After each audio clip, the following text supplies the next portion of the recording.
Negeri memanggil. Saatnya belajar di RRI. Ikuti pelajarannya dan simak materinya.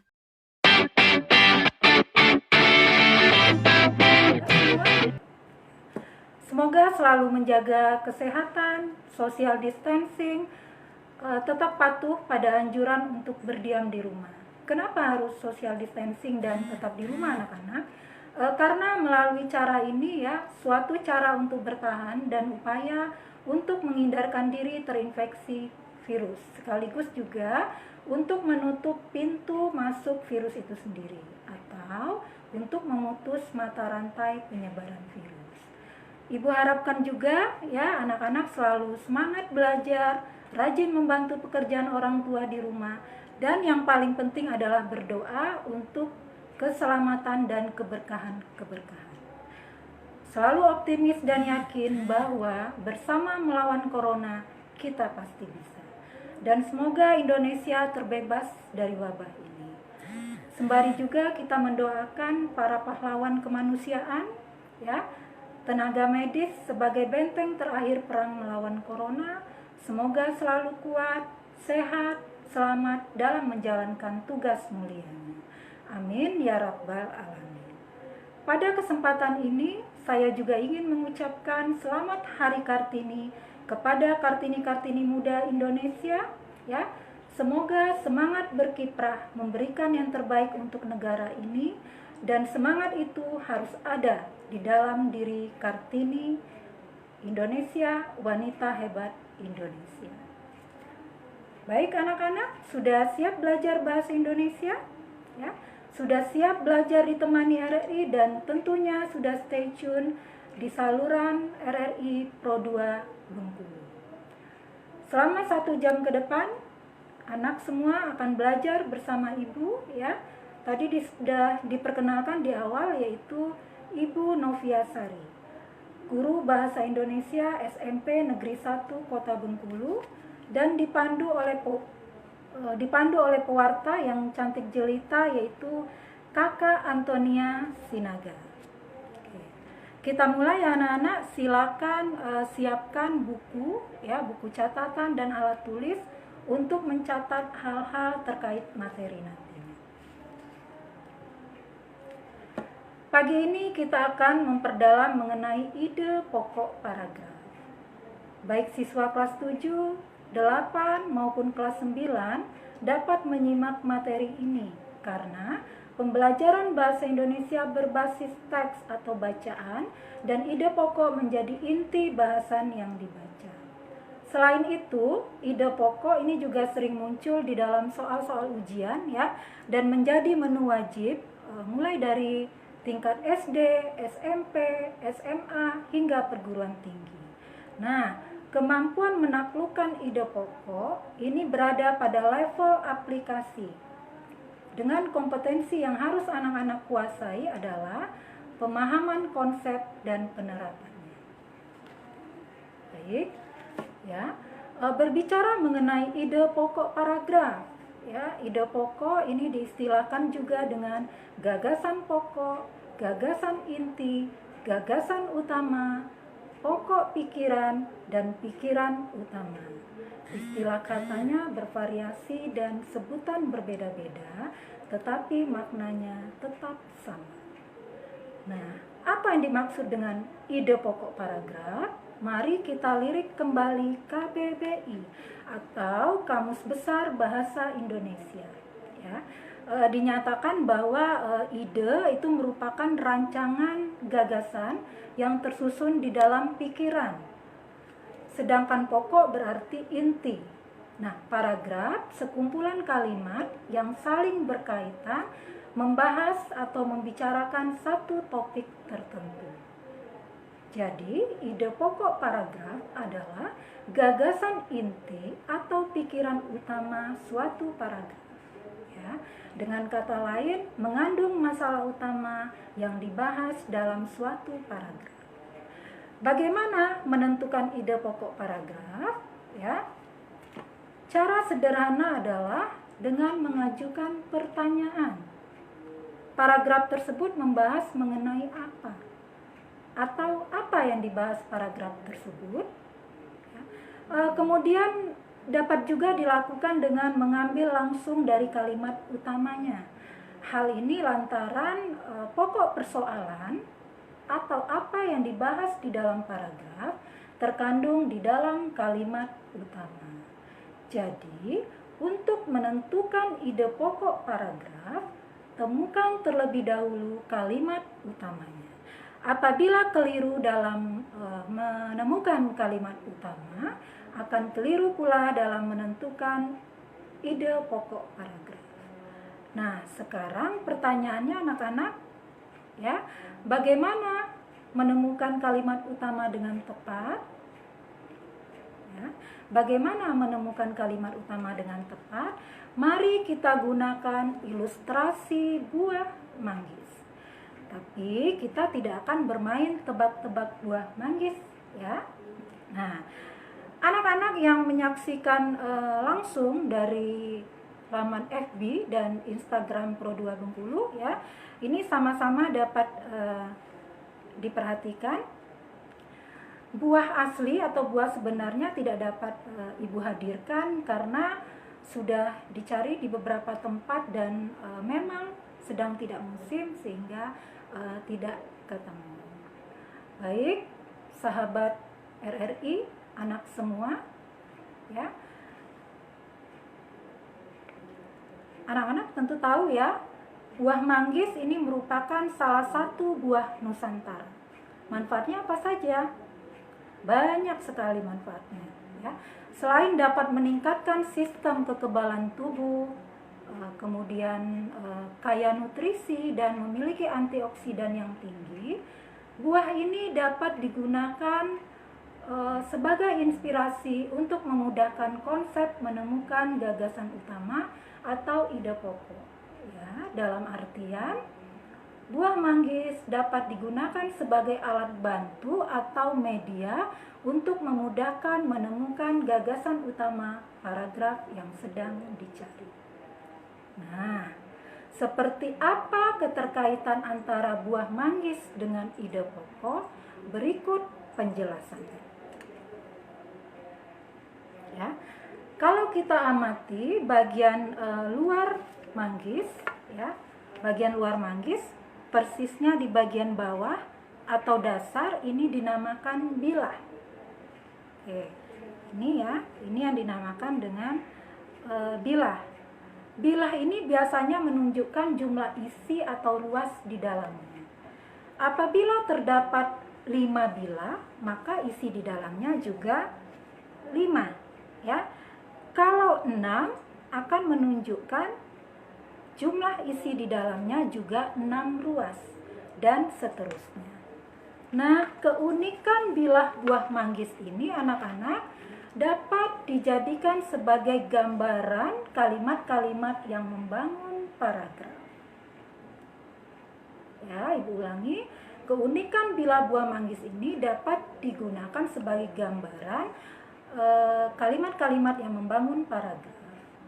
Umumnya, satu paragraf terdiri atas 4, 5, 6, hingga 8 kalimat. Jumlah kalimat dapat diketahui dengan menghitung jumlah titik pada tanda baca yang digunakan untuk mengakhiri kalimat. Sampai di sini sedikit bisa dicerna ya anak-anak. Oke, kalau tadi kita mencermati bagian luar manggis, sekarang mari kita perhatikan ini ya. Kita perhatikan bagian isi yang dinamakan dengan ruas. Lazimnya isi manggis ini terdiri atas 4 sampai dengan 8 ruas, berwarna putih berseri dan memiliki ukuran bervariasi. Biasanya terdapat 1 atau 2 ruas yang memiliki ukuran paling besar, sekaligus mengandung biji, ya.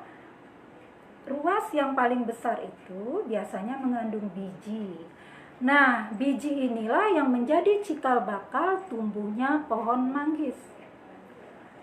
Biji yang terdapat di dalam ruas yang paling besar itu juga dapat dijadikan perumpamaan kalimat utama atau ide pokok yang sedang dicari.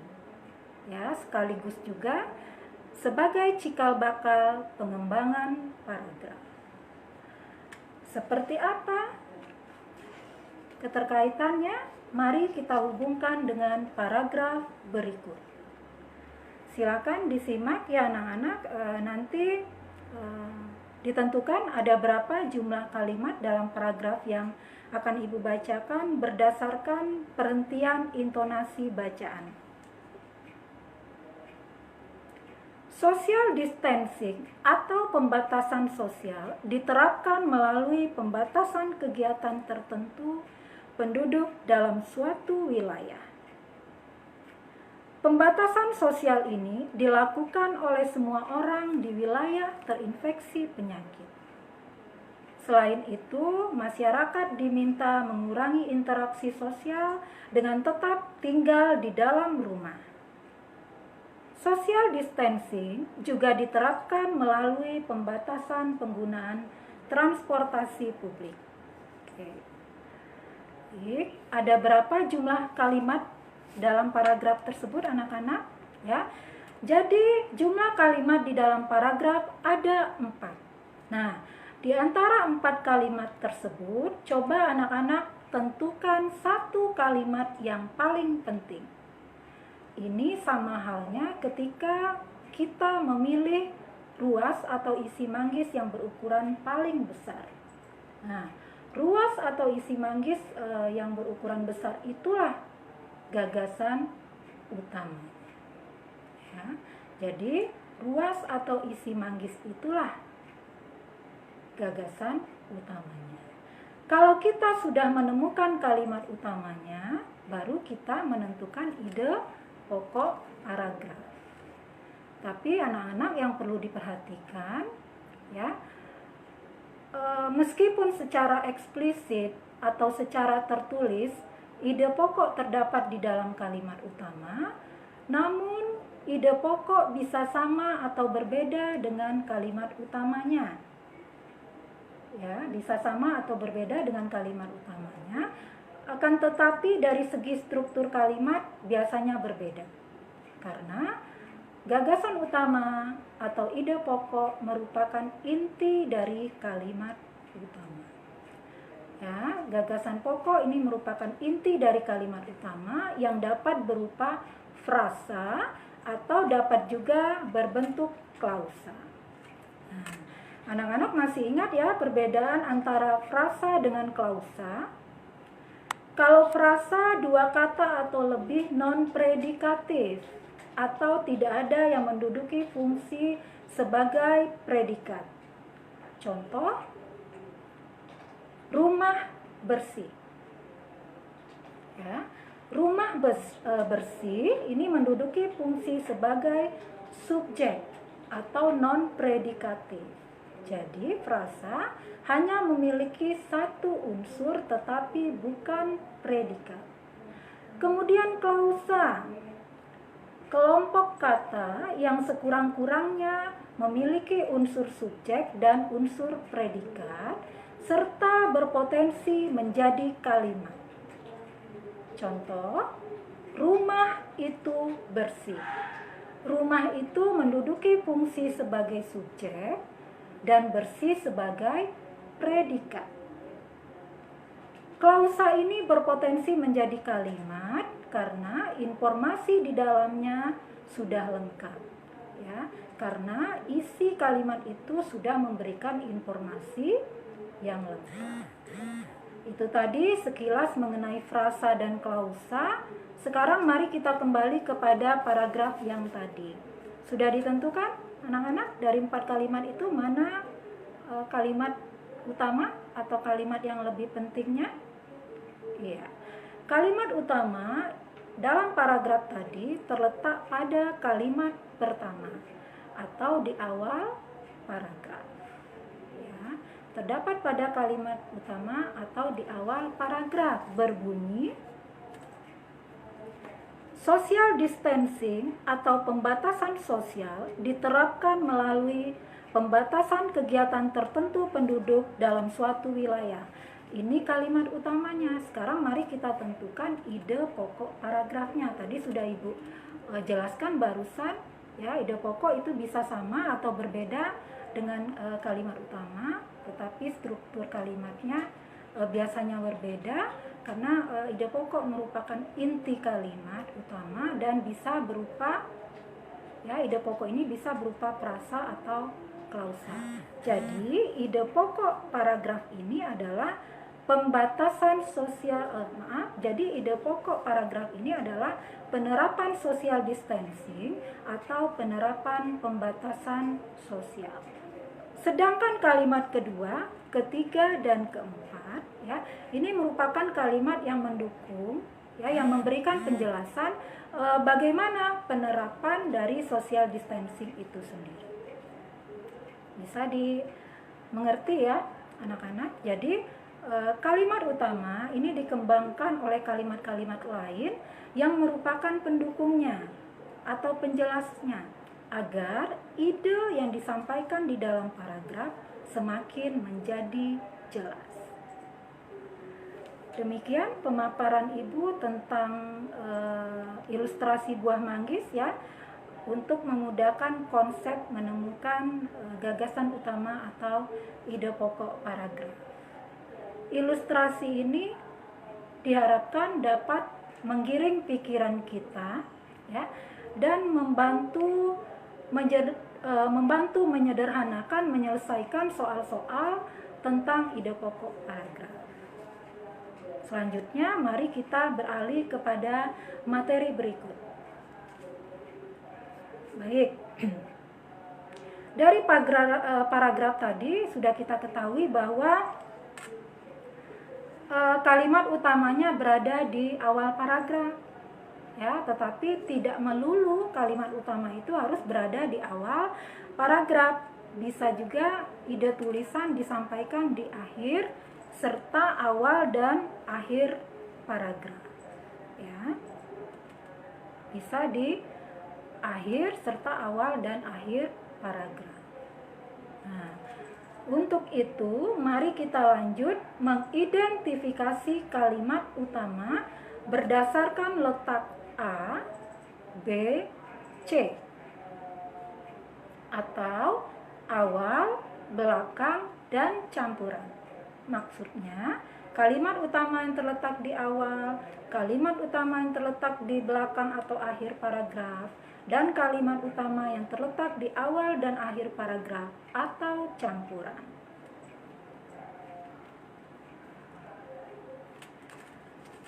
Oke, yang pertama mari kita mulai, ya. Kita mulai dengan ciri-ciri kalimat utama yang terletak di awal paragraf.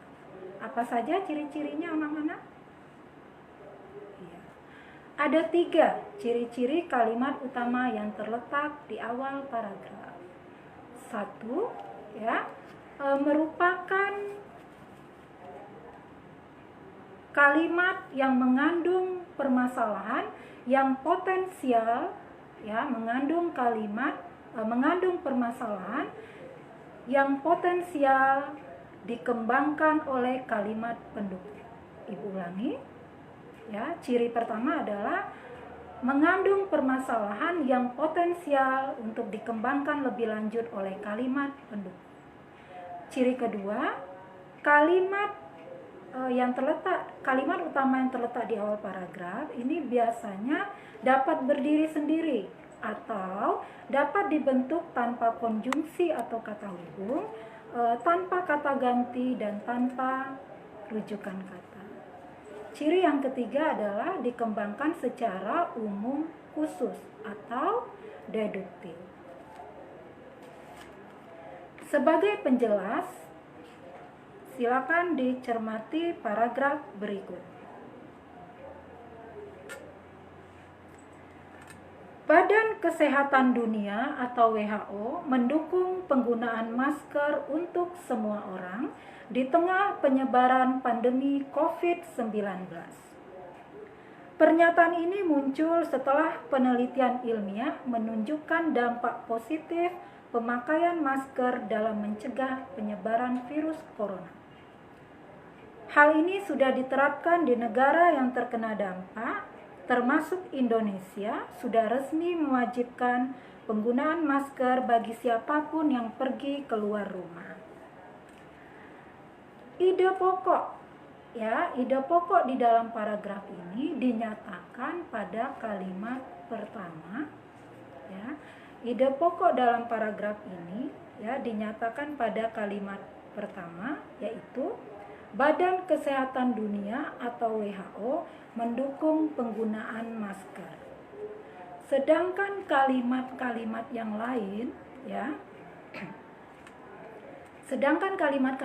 lain ini mendukung apa-apa yang dikemukakan di dalam kalimat pertama. Ya, bukti dukungannya ini dengan memberikan penjelasan kenapa WHO mendukung penggunaan masker untuk semua orang, karena didasarkan pada hasil penelitian ilmiah bahwa pemakaian masker dalam mencegah penyebaran virus corona ini menunjukkan dampak yang positif. Kemudian dijelaskan juga imbauan WHO ini sudah mulai diterapkan pada negara yang terkena dampak termasuk Indonesia. Indonesia ini sudah resmi mewajibkan penggunaan masker bagi siapapun yang pergi keluar rumah. Nah, paragraf yang menempatkan ide pokok di awal ini dinamakan dengan paragraf deduktif. Dimulai dari pernyataan umum, disambung dengan penjelasan-penjelasan, atau membahas umum dulu, baru kemudian menjadi khusus. Selanjutnya kita beralih kepada ciri-ciri kalimat utama yang terletak di belakang atau akhir paragraf. Mencakup antara lain ciri-cirinya adalah merupakan kalimat simpulan, yang mencakup keseluruhan isi paragraf yang telah diuraikan sebelumnya. Mencakup keseluruhan isi paragraf yang telah diuraikan sebelumnya. Ciri berikutnya biasanya ditandai dengan penggunaan kata transisi. Ada penggunaan kata transisi. Apa saja kata transisi yang biasa digunakan? Seperti dengan demikian, oleh sebab itu, maka, jadi, sehubungan dengan itu, dan lain-lain. Lalu ciri yang ketiga, pola pengembangannya khusus umum. Jadi berbeda dengan yang di awal tadi, umum khusus atau deduktif, sedangkan paragraf yang terletak di ide pokok yang terletak di akhir paragraf ini dikembangkan secara khusus umum atau induktif. Sebagai contoh paragraf berikut.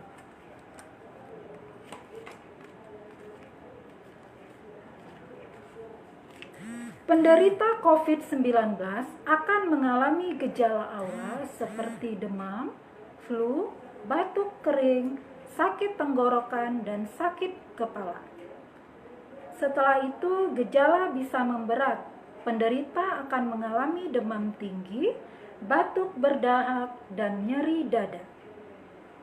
Demikianlah gejala-gejala yang muncul pada seseorang yang terinfeksi virus corona. Anak-anak, walaupun secara visual anak-anak tidak bisa untuk menyaksikan paragrafnya, tetapi secara auditif mudah-mudahan bisa anak-anak simak dengan baik. Nah, pola penempatan kalimat utama, paragraf ini berbeda dengan paragraf deduktif tadi. Dalam paragraf ini, penulis memulai tulisan dengan mengemukakan gejala, dengan mengungkapkan fase gejala awal hingga gejala berat COVID-19. Kemudian pada bagian akhir, baru penulis membuat kesimpulan. Pada bagian akhir baru penulis membuat kesimpulan berdasarkan data-data yang telah dikemukakan sebelumnya, ya, yaitu berdasarkan gejala demam, flu, batuk kering, sakit tenggorokan, sakit kepala. Lalu kalau sudah memberat, gejalanya akan terasa demam tinggi, batuk berdahak, dan nyeri dada. Sehingga disimpulkan ide pokok paragraf ini adalah gejala-gejala yang muncul pada seseorang yang terinfeksi virus corona atau terletak di akhir paragraf. Nah, paragraf yang meletakkan ide pokok di belakang atau akhir paragraf, kemudian memulai pembahasan dari khusus ke umum, ini disebut dengan paragraf induktif. Kita rehat sejenak ya anak-anak untuk mendengarkan pariwara berikut. Oke. Itu tadi bagaimana kita menentukan kalimat utama di awal dan kalimat utama di akhir. Kita sambung berikutnya ya, kita beranjak kepada kalimat utama yang terletak di awal dan akhir paragraf atau campuran. Apa saja ciri-cirinya? Mencakup antara lain kalimat utama di dalam paragraf campuran itu ada dua ya, yaitu menggabungkan kalimat utama di awal dan kalimat simpulan di akhir. Ini ciri-cirinya, yang pertama memiliki dua kalimat utama, menggabungkan kalimat utama di awal dan kalimat simpulan di akhir. Kemudian biasanya terdapat pengulangan kata kunci ya. Biasanya terdapat pengulangan kata kunci untuk mempertegas pernyataan yang dibahas di dalam paragraf. Pengulangan kata kunci ini nanti terdapat pada bagian akhir atau simpulan. Untuk lebih jelasnya, mari kita simak paragraf campuran berikut ya. Penyakit influenza mudah menular. Menurut penelitian, penyebaran virus flu sangat terkait dengan kelembaban udara. Di negara beriklim sedang seperti Amerika Utara dan Eropa, wabah flu biasanya terjadi pada musim dingin. Sementara itu, di negara tropis, influenza menyebar pada musim penghujan. Oleh sebab itu, kita harus hati-hati dengan penyakit influenza yang ternyata memang mudah menular. Kita perhatikan bahwa pikiran utama atau ide pokok di dalam paragraf ini terbagi dua. Sebagian terdapat di awal paragraf dan bagian lain dinyatakan di akhir paragraf. Ide tulisannya apa anak-anak? Ide tulisannya yaitu mengenai penyakit influenza mudah menular. Ini yang menjadi kalimat kunci, kemudian dijelaskan oleh kalimat-kalimat lain. Alasan kenapa penyakit influenza mudah menular, karena faktor kelembaban udara. Lalu dilengkapi juga dengan data ya, dengan data pendukung yaitu waktu penyebaran influenza di negara beriklim sedang dan negara tropis, dengan bagaimana bentuk terjadinya. Nah, baru pada bagian akhir ya, pada bagian penutup ini paragraf disimpulkanlah berdasarkan uraian data-data yang ada tadi ya, dengan mengulang kata kunci atau dengan mengulang kalimat kunci untuk mempertegas apa yang menjadi pembahasan, yaitu bahwa penyakit influenza ternyata memang mudah menular ya. Jadi ide pokoknya adalah penyakit influenza ternyata memang mudah menular. Ada penggunaan kata memang ya, ada penggunaan kata memang untuk memberikan penekanan dan penegasan ya. Ada pengulangan kata memang untuk memberikan penegasan dan penekanan. Itu tadi anak-anak satu persatu sudah kita kupas ya, ciri-ciri kalimat utama yang ada di awal ya, di akhir, serta awal dan akhir paragraf. Lalu bagaimana dengan paragraf berikut anak-anak? Ya. Sore itu langit di atas bentangan Pulau Sumatera sangat cerah, dihiasi beberapa gumpalan awan tipis membias dan memantulkan berkas cahaya matahari ke badan pesawat yang kami tumpangi. Warna Samudra Hindia dari tengah ke tepian berturut-turut biru, hijau, dan coklat. Bentangan pulau hijau bagaikan permadani dihiasi guratan seni alur sungai besar dan kecil yang tak terhitung jumlah. Gunung, bukit, daratan, dan lembah dengan berbagai aksesorisnya ditata apik oleh Sang Pencipta, sehingga pemandangan ini sangat menawan dan membuat orang terasa ingin melanglang buana di udara tanpa mau turun lagi ke bumi. Anak-anak, ya, kalimat-kalimat di dalam paragraf ini memiliki hubungan yang sama derajatnya atau bersifat kolateral.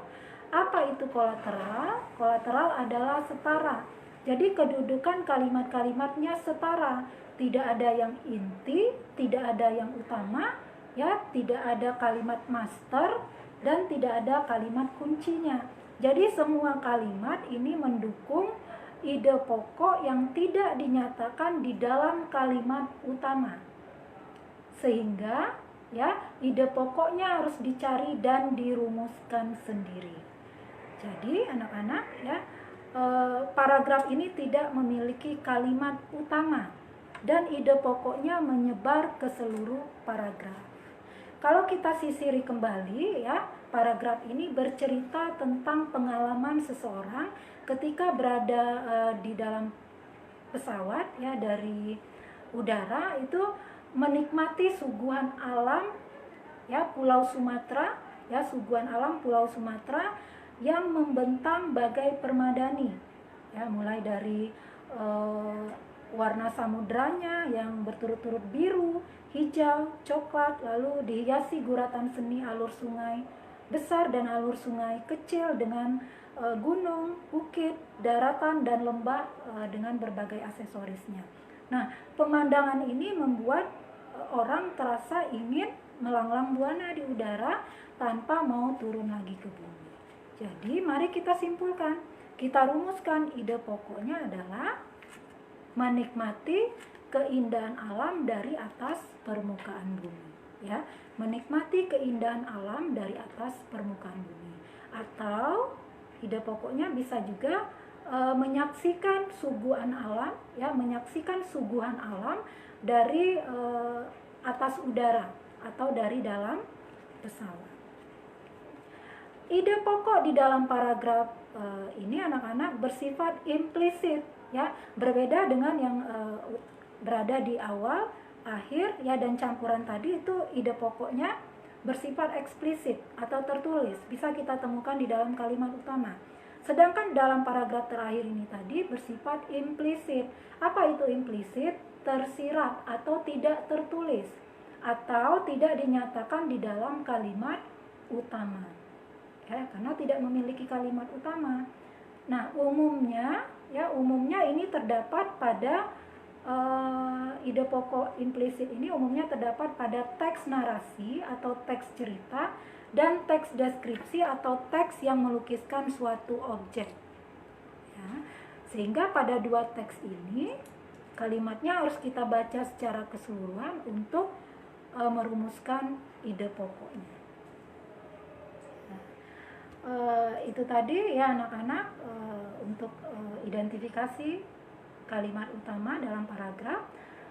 Sesi terakhir, ya, satu lagi materi kita. Kalau tadi banyak membahas tentang kalimat utama tetapi belum menyinggung kalimat penjelas, ya, padahal salah satu syarat paragraf yang baik itu adalah memiliki unsur kelengkapan.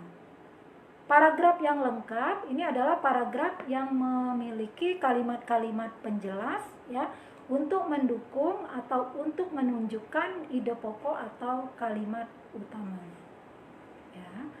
Ini yang dimaksud dengan kalimat penjelas, ya. Jadi kalimat penjelas itu adalah Jadi kalimat penjelas itu ya anak-anak adalah kalimat yang mendukung ya atau kalimat penguat untuk ide pokok atau kalimat utamanya. Apa ciri-ciri kalimat penjelas? Ya, ciri-ciri kalimat penjelas adalah kalimat ini bersifat khusus atau spesifik. Kenapa khusus? Karena biasanya berupa contoh ya, berupa opini atau pendapat, dapat juga berupa data, berupa rincian maupun berupa uraian. Kemudian berbeda dengan kalimat utama tadi. Kalau kalimat utama dapat berdiri sendiri, sedangkan kalimat penjelas ini justru tidak dapat berdiri sendiri. Kalau dipisahkan dari kalimat-kalimat lain, maknanya menjadi kabur ya, menjadi kabur sehingga memerlukan kata hubung untuk mencapai koherensi atau keterkaitan antar kalimat, atau untuk mencapai agar kalimatnya saling berkaitan sehingga paragraf menjadi padu. Lalu ciri kalimat penjelas berikutnya adalah ya, kalimat ini biasanya mengulang balik kalimat utama dengan kata-kata yang baru. Contoh ya, pada dasarnya membaca merupakan proses psikologis. Ya, titik. Pada dasarnya membaca merupakan proses psikologis. Titik. Proses ini terjadi di dalam pikiran manusia. Nah, kalimat pertama itu merupakan kalimat inti atau kalimat yang di dalamnya terdapat ide pokok, yaitu proses membaca sebagai proses psikologis. Nah, pada kalimat kedua itu mengulang ide pokok pada kalimat pertama dengan kata-kata yang baru ya. Proses tersebut terjadi di dalam pikiran manusia. Jadi ada pengulangan pernyataan, proses psikologis dalam membaca itu menyangkut proses berpikir ya. Oke. Ada pertanyaan dari